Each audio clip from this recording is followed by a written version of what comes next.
Bored. Fuck it, man.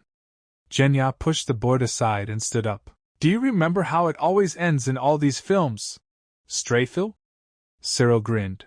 Dry the babasiki. We agreed whoever gets off, he pays. Genya looked at the board for a couple of seconds. If I get possessed like those in Supernatural or any other shit happens to me, I'll bite you first. He promised, but sat down at the table. So what are we to do? Well, I googled. They say that it's like you just need to put your fingers on this eye thing and ask questions like who is here, where are you from, how is it, are Ghostbusters hunting you? Pizdes, in short. Genya grinned. Surely one of us just has to scare the other by moving this crap. That's all communication with spirits. I promise I won't do anything if you don't either. Kirill protested. Okay, let's try. Both stared at the eye. No one moved. The room was hot. The sun shone outside the window, bright and hot. Come on, what's there? Kirill put his fingers on the pointer and looked at Genya. He slowly took out a cigarette, clicked on the lighter, exhaled the smoke and shrugged his shoulders. Some kind of nonsense, but oh well. Kirill looked with disapproval as his friend shook off the ashes on the table. He was infuriated that Genya treated the fire so carelessly, was not afraid of it, and after all, even the smallest spark could lead to a fire. In addition, the summer today is very hot. The sun was simply unbearable. But why not talk about it now? In addition, Genya had already put his fingers in front of his friends, so Kirill remained silent for the umpteenth time. So we'll ask. The eye twitched, and Genya fell silent. TUTSDLK. Kirill began to read in a barely audible whisper. Fuck your mother!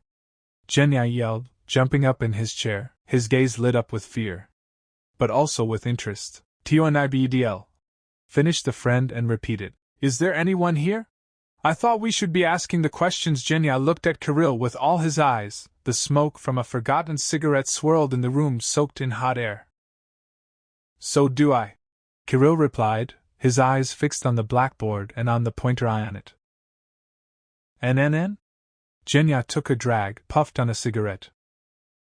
Well, we should probably.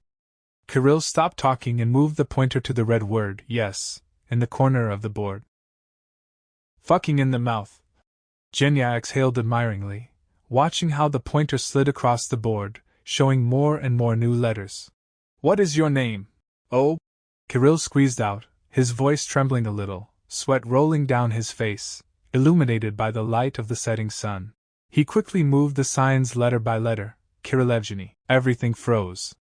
Genya was smoking a cigarette. Kirill was wiping the sweat that was profusely rolling from his forehead, and they did not take their eyes off their eyes, frozen in the silence of the apartment, which for some reason smelled of burning.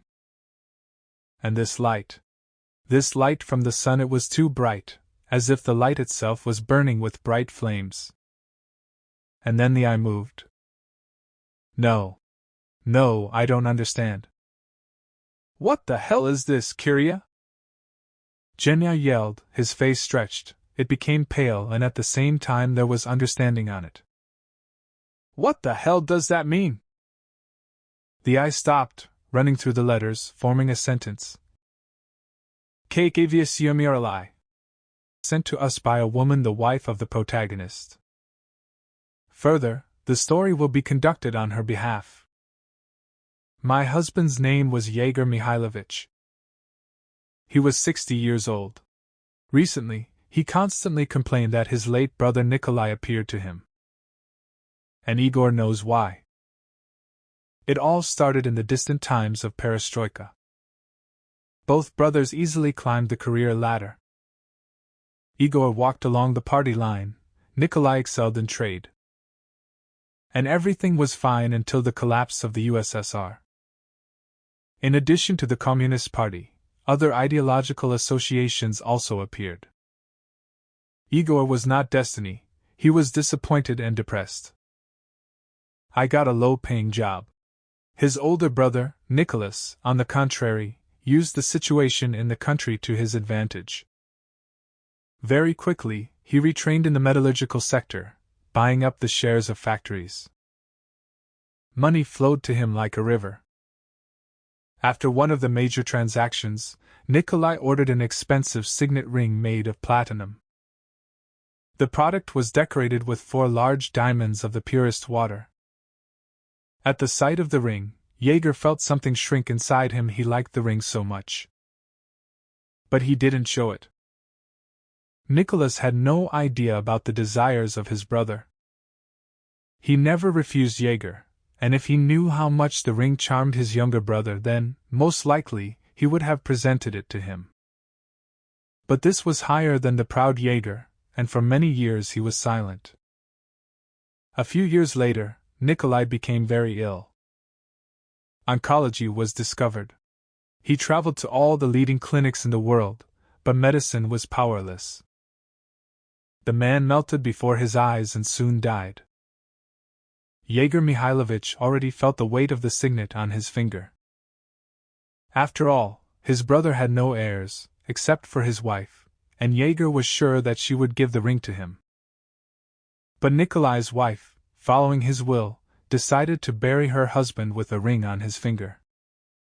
This circumstance infuriated Yegor. Why does the dead need a ring? On the day of the funeral, before the removal of the body, Yegor removed the seal from his brother's cold finger and hid it in his pocket. In the hustle and bustle, no one noticed.